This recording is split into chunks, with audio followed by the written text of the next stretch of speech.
Capítulo 4. Legalização da pobreza. A miséria não está no bolso, está na mente do homem.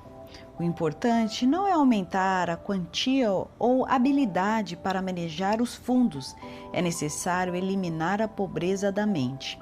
Enquanto pensar pequeno e se ver assim, tudo o que produzir vai acabar e não poderá entender, nem ver os caminhos que poderiam ter sido liberados para você financeiramente. Normalmente as pessoas me perguntam: o que é a prosperidade? Como defini-la?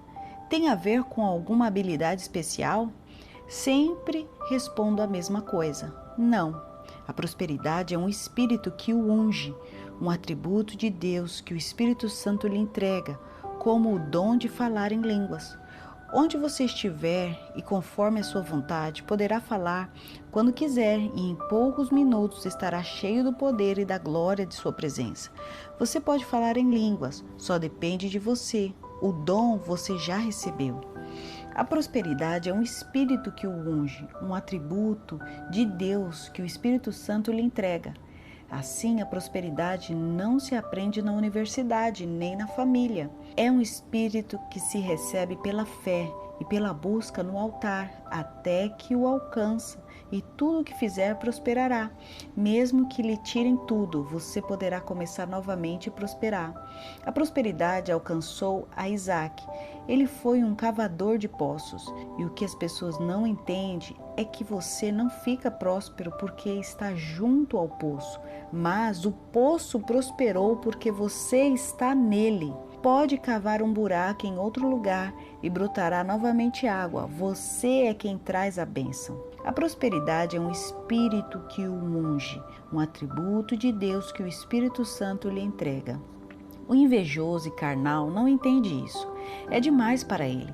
Desesperadamente pedirá para que lhe conte as senhas, os segredos, que fale da sua habilidade e como construiu fortuna. Ele não consegue ver que a prosperidade é uma unção, um espírito que se assenta sobre si e tira todo o luto, a derrota da pobreza e o unge com pensamentos para que você veja como prosperar. A prosperidade não é uma habilidade. Não existe uma fórmula, é uma unção que se deve conquistar com humildade e com a motivação correta. Assim que receber, perceberá que as suas habilidades e tudo o que puder usar vai prosperar e será ordenado pelo Espírito do Senhor para que tudo ocorra bem. Primeiro devemos eliminar as raízes de escassez da nossa mente, pois na alma do homem estão marcados os fracassos e as fortalezas sociais. Isso nos ensina subliminarmente que só poderá ficar rico se ganhar na loteria ou se herdar uma fortuna, e para os demais só lhe restam continuar pobres. Existe uma saída diferente se você decidir enfrentar a realidade dos sistemas do mundo para alcançar a prosperidade de Deus. As raízes da prosperidade têm muitos fatores humanos que determinam o seu estado financeiro, como a família na qual nasceu, as oportunidades de estudo, a persistência motivacional para conquistar um título ou permanecer num trabalho, os infortúnios da vida, as desordens financeiras, etc. Depois de ver tantos casos de pessoas e discernir a realidade espiritual delas, posso concluir que essas não são as verdadeiras raízes da escassez, mas os sintomas de uma enfermidade financeira. Muitos cristãos estão presos ao pecado por não cumprir com as leis e princípios básicos do cristianismo, como dizimar e ofertar, mas a imensa maioria, mesmo quando faz, permanece cativo financeiramente. A raiz da pobreza. A raiz básica da pobreza tem a ver com, primeiro, a opressão dos espíritos encarregados de revisar as finanças dos cristãos. Segundo, os que não conseguem crescer nem conquistar as riquezas seculares. É como lutar toda a vida sem poder entrar nos círculos sociais onde estão as verdadeiras cifras econômicas, e ninguém pode ser verdadeiramente rico se não entrar nesses campos. Este livro trata, antes de tudo, deste primeiro obstáculo e guia o cristão para que rompa as legalidades que autorizam o inimigo a mantê-lo na escassez. Desde a antiguidade milenar, os gregos compreendiam que havia um guardião no mercado que favorecia economicamente a uns e roubava a outros. Este deus pagão podia prosperar uma pessoa através da fortuna, dos jogos de azar e de comércio. Em troca, quem não lhe agradava era assaltado ao longo de toda a vida para que não pudesse chegar a se sustentar economicamente. Este inimigo era Mercúrio para os romanos e Hermes para os gregos.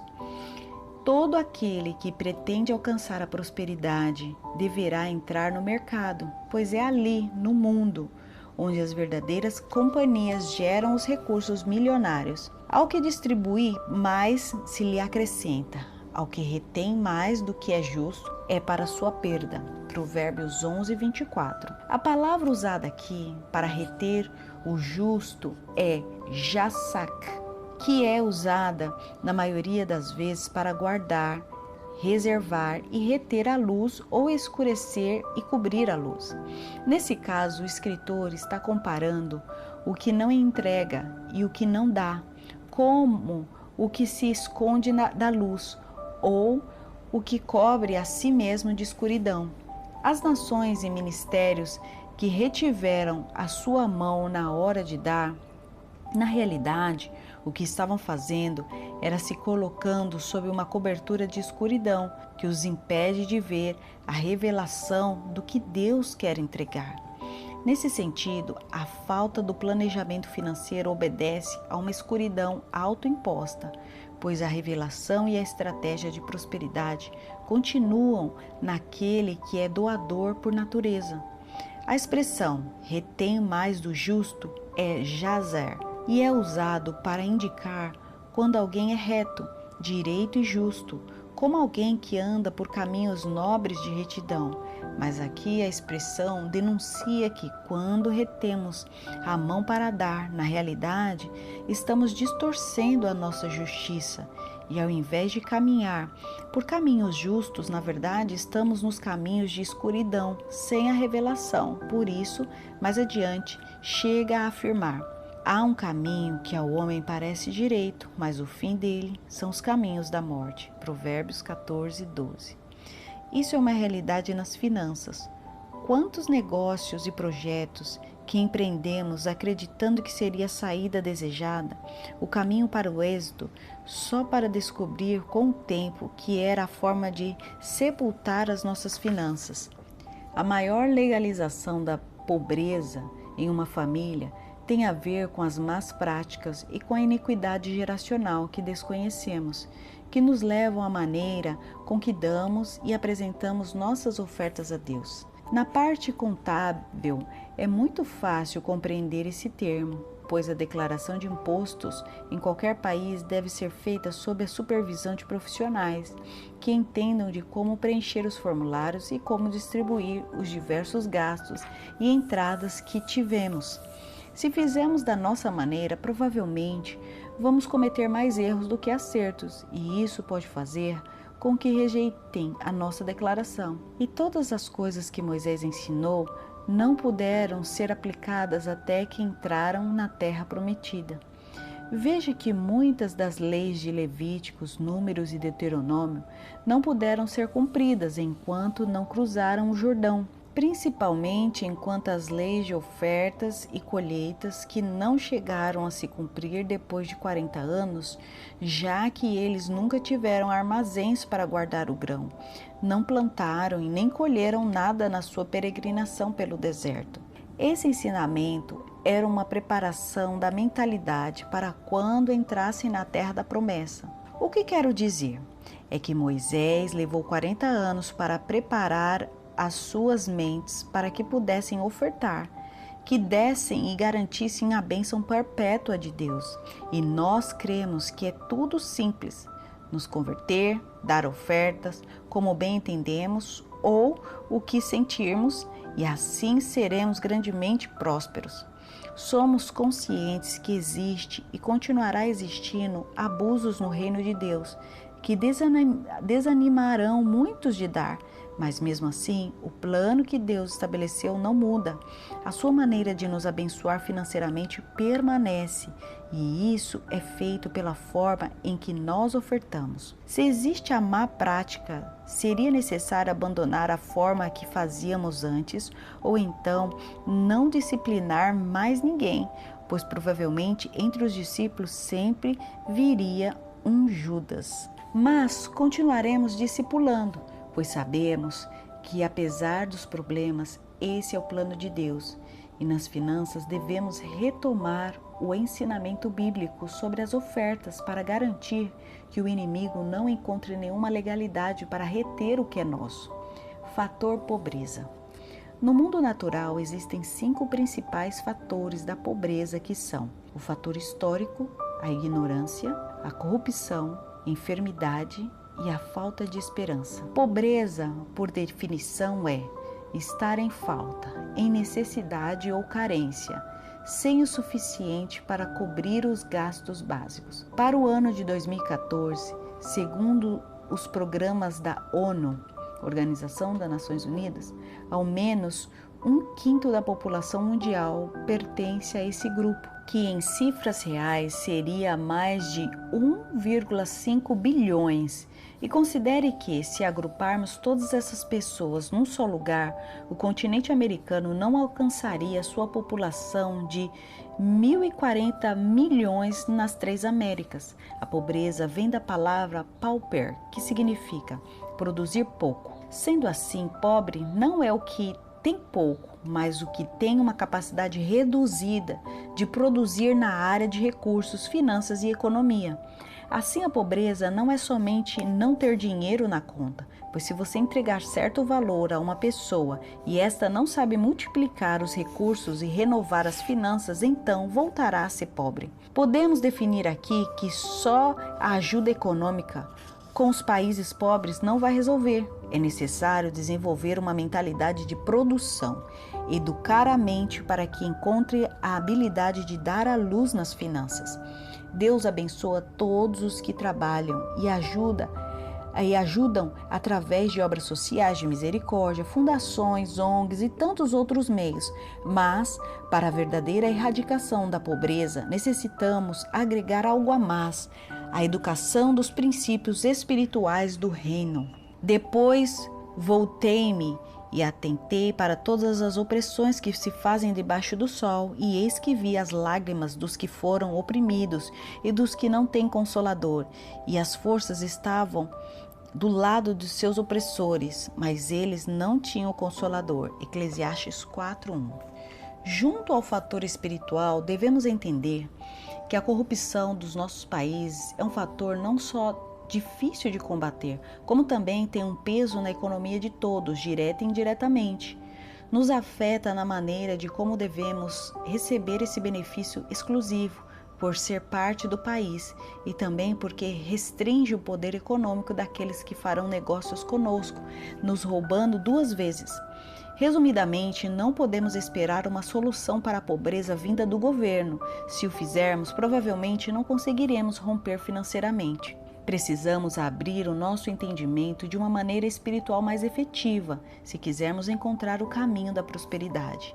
A Escritura diz: quando alguém que governa é opressor, tirano, corrupto e defraudador, o povo permanecerá em opressão, pobre e defraudado. Nessa passagem de Eclesiastes, nos traz o juízo e também a saída, e nos diz que o governador está o poder para mudar a situação das pessoas, ainda que não o faça. A parábola de Jó.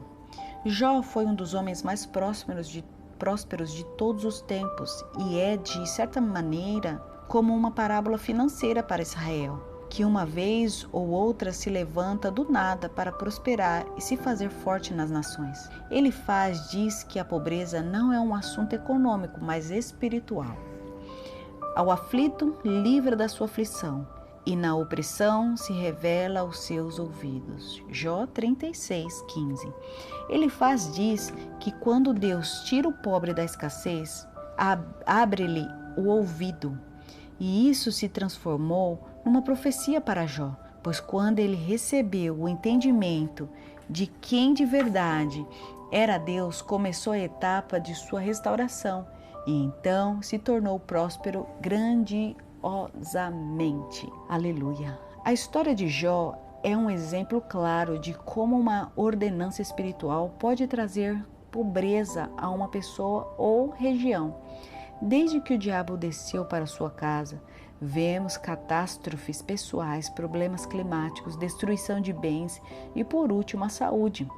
Além do fator emocional da perda dos filhos e todos os fatores espirituais que não podemos contabilizar na vida de Jó. Só podemos ver o quanto foi a sua destruição financeira.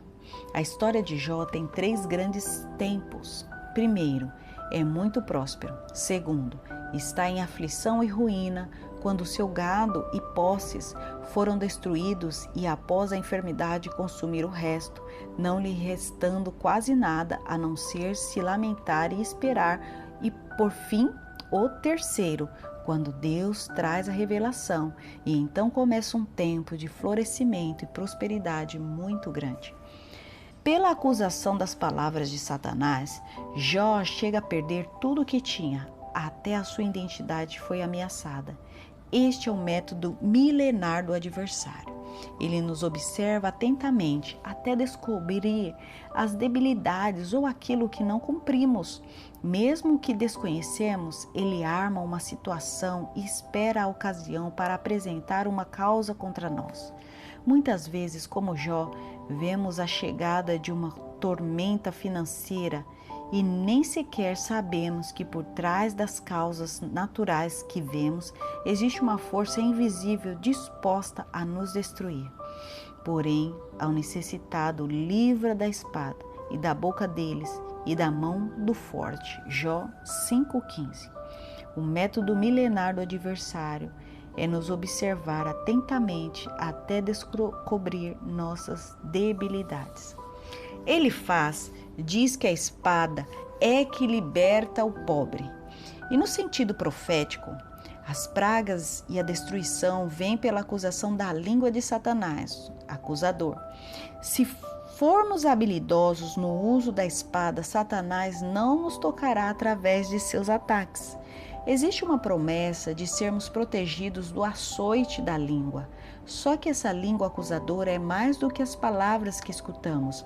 Elas são os verdadeiros argumentos com evidências específicas no mundo espiritual. O método milenar do adversário é nos observar atentamente até descobrir nossas debilidades. Quando Deus restaurar a sua condição, não podemos compreender o emocional e não sabemos até onde o seu coração foi curado, mas sabemos com exatidão sobre a sua libertação econômica e as cifras que estão quantificadas na Escritura como de nenhum outro homem. Mais uma vez, Deus inspirou o escritor para que deixasse um registro específico de números e quantidades na Bíblia. Por quê? Porque Deus é o Senhor dos números e das letras.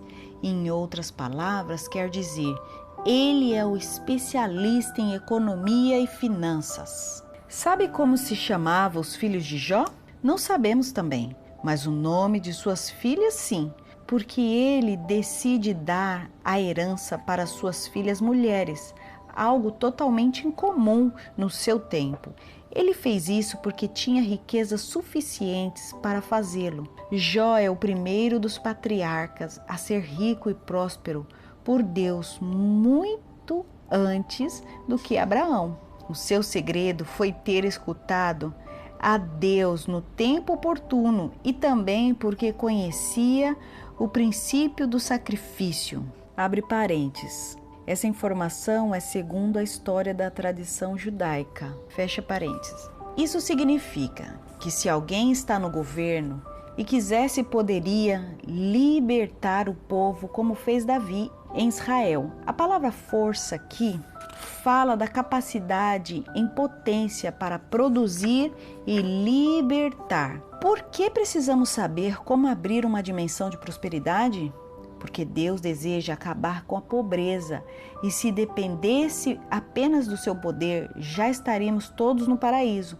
Mas Deus joga com as suas próprias regras e espera que nós demos legalidade à sua prosperidade em nossas vidas para nos libertar. Ao ver as estatísticas acima, nos dá tristeza de saber quanta necessidade existe no mundo. Os que trabalham em missões sabem a dor das pessoas nas nações e como a maioria delas depende de um milagre diariamente para se sustentar. Quanto mais Deus, que é Pai, que vê a necessidade de todo o mundo e sabe as lutas das pessoas por mais segurança, saúde, prosperidade e finanças. Fomos criados para governar e nos apropriar de tudo. E ao ver o estado do homem, essa dor pela humanidade o motivou que viesse à terra em forma de homem e se humilhasse na cruz para que fôssemos resgatados da pobreza. Sua compaixão é muito grande, assim como é o seu poder, se entendermos que Deus está acima de todos os nossos erros e dos erros dos nossos pais e que Ele deseja mudar a nossa história e nos fazer prosperar. Então, andaremos pelos caminhos da sua palavra e Ele nos levantará. Deus se comove com a necessidade do homem e busca uma maneira de nos abençoar. Muitas vezes, senti sua voz dizendo: Filho, ensina-lhes os meus princípios para que os cumpra, e eu derramarei bênção sobre eles. Deus tem riquezas para as nossas vidas e sabe como nos tirar da miséria. Devemos apenas buscar e então se abrirá uma porta para mudar a nossa história. Quando trazemos uma oferta inteligente, não estamos dando na realidade, estamos abrindo a porta para que Ele tenha legalidade para nos fazer prosperar. Fator Malaquias. Em todas as nações da terra, pode-se medir o índice de corrupção e a cada ano parece que as estatísticas vão aumentando e isso não é uma teoria, é um fato. Não é um problema moderno, mas é um velho hábito, onde o profeta Malaquias acusava a nação toda, incluindo os levitas. Malditos sois com maldição, porque vós, a nação toda, me tens roubado. Malaquias 3:9. Não era só com Israel, também é nosso problema. As nossas nações têm roubado a Deus por gerações, desde o dia de sua fundação até o presente, sem que tenhamos opções. Nascemos em um território que é acusado nos tribunais do céu como uma nação debaixo de maldição. Temos guerreado e renunciado a quase todas as maldições. Mas verdadeiramente nos arrependemos pelo pecado nacional de roubar a Deus e o que é dele? Nascemos em países onde a corrupção política e econômica não são maiores do que a espiritual. Como saímos desses laços de maldição? Quando nós representamos a nossa cidade, ministério, ou pelo menos a nossa família, recebemos esse entendimento e podemos, pela identificação, nos arrepender diante de Deus e trazer uma oferta simbólica para pedir a saúde de nossa terra. A cidade que antes estava ferida pela maldição possa ser curada e que sejamos os primeiros a comer dos frutos da restituição, sob o cumprimento das promessas de Malaquias. O profeta Malaquias nos deixa os dois caminhos a seguir, como fez com Moisés, a bênção e a maldição. O destino financeiro da nossa linhagem dependerá de como nos apresentamos no altar. E se você chegou até aqui e ainda não é inscrito no canal, se inscreva agora. Se inscreva e ajude esse canal a alcançar ainda mais vidas com essa mensagem. Nos vemos no próximo capítulo. God bless you. Bye.